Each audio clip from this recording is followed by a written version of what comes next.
बहुत बड़ी breaking story का सूत्रों के हवाले से बड़ी खबर है, लोकसभा स्पीकर से जुड़ी यह बड़ी खबर है। एनडीए अपना कैंडिडेट कल उतार सकती है मैदान के अंदर, यह बहुत बड़ी खबर है। एनडीए नेताओं ने सदन में मीटिंग करी है और उसके बाद यह स्ट्रैटेजी तय हुई है कि कल कैंडिडेट उतारेगी। यह बड़ा सरप्राइज नरेंद्र मोदी सरकार का, एनडीए गवर्नमेंट का, बीजेपी की सरकार का एक बड़ा सरप्राइज। मैं सीधा रिएक्शन लेता हूं विवेक श्रीवास्तव से। विवेक श्रीवास्तव, एनडीए अपना कैंडिडेट कल उतार सकता है जी स्पीकर के लिए। आप तो अटकलें लगा रहे थे, आप कह रहे थे सहमति नहीं होगी। आज सीक्रेट मीटिंग हुई है एनडीए लीडर्स की और कल उतारे जाएगा कैंडिडेट। विपक्ष का कैंडिडेट कौन है? नहीं, बड़ी अच्छी बात है, वो उतारें इस चीज को और हम भी तैयार बैठे हैं। हमारे भी सरप्राइजेस होंगे कल, इनको आने दीजिए आगे। अगर ये कंसेंसस में बिलीव नहीं कर रहे हैं, ऑपोजिशन को कॉन्फिडेंस में नहीं लेना चाहते हैं, जो कि कहीं ना कहीं लोकसभा का एक पुराना ट्रेंड रहा है कि डिप्टी स्पीकर हमेशा एक ऑपोजिशन को देना चाहिए इनको, ठीक है। तो अगर ये कंसेंसस में नहीं आना चाहते हैं, कन्फ्रंटेशन की एक नीति है, तो ठीक है, हम भी तैयार हैं, हम भी सरप्राइज। डॉक्टर अजय लोग, जेडीयू टीडीपी पहले कह चुकी है कि स्पीकर पद भारतीय जनता पार्टी का अधिकार है, उनको मिलना चाहिए क्योंकि उनका नंबर बहुत बड़ा है। लेकिन विपक्ष कह रहा है कि अगर सरप्राइज देंगे तो हम फिर अपने तरीके से जवाब देंगे, लेकिन ये सरप्राइज तो अधिकार है। भाई सरप्राइज क्या देंगे? जब सरकार बनी है, संसद शुरू हुआ है, तो स्पीकर आएगा ही। स्पीकर सत्ताधारी दल से ही आएगा, कोई विपक्ष से तो आएगा नहीं, तो क्या जवाब देंगे हमको? कंसेंसस बनाने का मतलब होता है कि हम इनको कल बताएंगे कि हमारी तरफ से स्पीकर का ये नाम है, आप लोग की सहमति हो। अगर चुनाव नहीं चाहते तो ठीक है, लेकिन अगर ये चुनाव करके भी क्या कर लेंगे? अगर चुनावी लोग कैंडिडेट खड़ा कर दिए तो हारेंगे ये। अरे हमने अपने भी एनडीए के दलों से बात की, आपसे क्यों बात करेंगे? आपको तो हम लोग बताएंगे ना कि ये स्पीकर बनने जा हम बनाने जा रहे हैं। अगर आप अलायंस में शामिल हो रहे हो तो फिर आपको बताया जाएगा। चलिए उसको तो पढ़ लीजिए। लेकिन एनडीए डिसाइड कर रहा है, एनडीए में सहमति होनी जरूरी है। जिसके पास नंबर है वो आपको तो तभी बताया जाएगा ना जब ये डिसाइड कर लेंगे। या अगर आप एनडीए में आना चाहते हैं तो पहले बताएं। इस देश के अंदर ओके नहीं, इस देश के कम्युनिस्टों को एनडीए में लेगा सहमति की चली है कि रोटन मेंटालिटी वालों के लिए एनडीए में जगह नहीं है। स्पीकर का चुनाव हो, उसमें ट्रेंड ये रहा है कि जो रूलिंग पार्टी है वो हमेशा ऑपोजिशन को कॉन्फिडेंस में लेकर के आती है। Okay, you made your point. Okay, you made your point. Okay, Satyaprakash Mishra.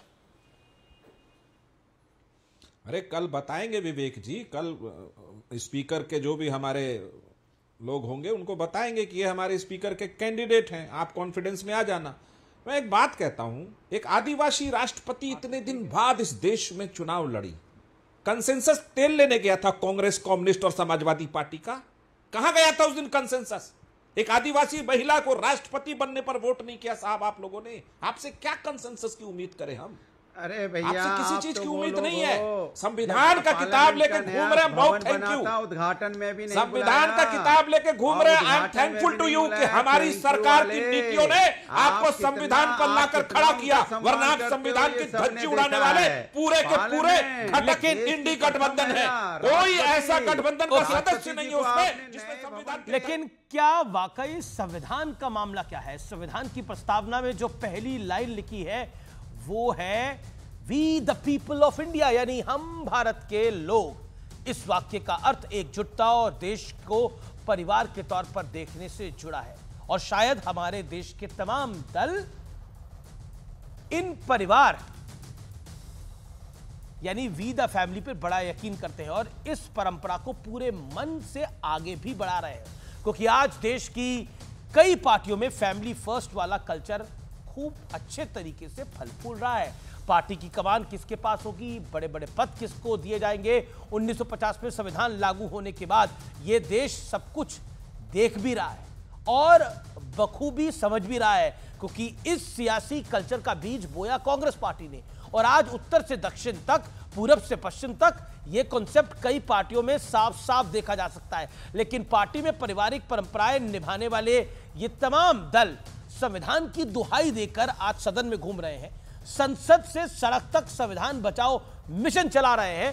पहले चुनाव में यह भ्रम फैलाने की कोशिश की गई कि संविधान खतरे में है और इसी नैरेटिव को आगे बढ़ाते हुए 18वीं लोकसभा के पहले दिन इंडिया ब्लॉक के सांसदों ने संसद के परिसर में शक्ति प्रदर्शन किया, हाथों में संविधान की प्रतिलिपि लेके, कॉपी लेकर। संविधान बचाओ के नारे लगाए गए। और दिलचस्प यह है कि संविधान बचाओ वाला यह मिशन कांग्रेस की अगुवाई में हो रहा था, इसलिए आज इतिहास के पन्ने खंगालने का दिन है, खोलने का दिन है। समझाना जरूरी है व्यूअर्स आपके लिए कि आखिर देश का संविधान कब कब खतरे में आया था, या यूं कहे कि कब कब संविधान को खतरे में डाला गया था, क्योंकि ये वही कांग्रेस है जो आज संविधान बचाने का ढोल पीट रही है, संविधान खतरे में है वाला नैरेटिव बना रही है। लेकिन इसी कांग्रेस की सरकार ने अपने वोट बैंक को साधने के लिए 1986 में सामाजिक न्याय से जुड़े शाहबानो केस में सुप्रीम कोर्ट का फैसला पलटने में क्षण भर की देरी नहीं की थी। ये वही कांग्रेस है जिसकी मुखिया रही श्रीमती इंदिरा गांधी ने अपनी पीएम की कुर्सी को बचाने के लिए देश में इमरजेंसी अर्थात आपातकाल लागू कर दिया था। और ये वही कांग्रेस है जिसने आपातकाल के दौरान संविधान की आत्मा पर प्रहार किया, संविधान की आत्मा कहे जाने वाले प्रस्तावना को यानी प्रियम्बल को बदल डाला गया।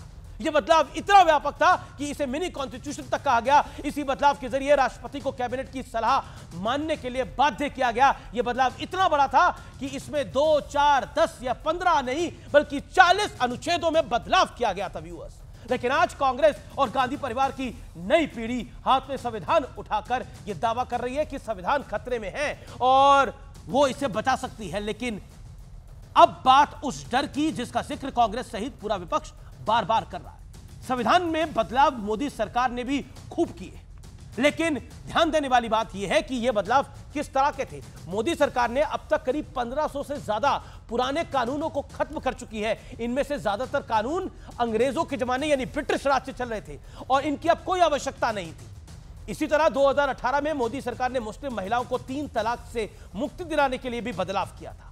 ऐसे ही कश्मीर से अनुच्छेद 370 और 35A को हटाने के लिए भी मोदी सरकार ने कानून में बदलाव किया था। मैंने सत्य और तथ्य दोनों आपके सामने इस पटल पे रख दिए हैं।